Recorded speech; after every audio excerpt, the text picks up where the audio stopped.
Dressed only in artful lighting and posed like the biblical Adam, John F. Kennedy Jr. brings family scandals to the readers of the September issue of his political magazine, George. Kennedy writes about two cousins, Congressman Joseph Kennedy, who was criticized by his ex-wife for forcing her to get an annulment, and Michael Kennedy, who allegedly had an affair with the 14-year-old babysitter, saying they had become poster boys for bad behavior.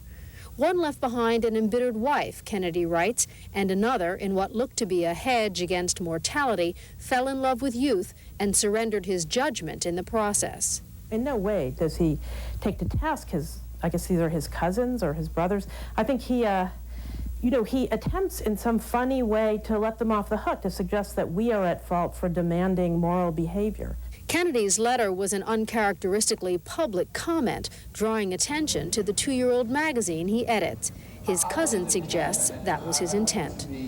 I guess my first reaction was, ask not what you can do for your cousin, but what you can do for his magazine. George magazine was introduced 2 years ago in what one expert called the most exciting magazine launch ever. But George's content is considered less cutting edge than expected.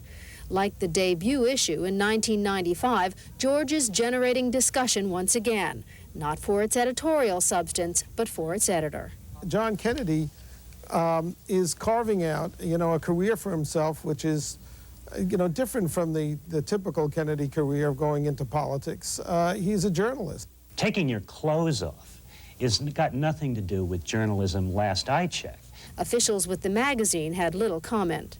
He, I think, was aware that it would cause some controversy, but John knows what he's doing. September is a big month for magazine advertising, which may explain why Kennedy chose this time and this issue to bear his philosophy along with his physique.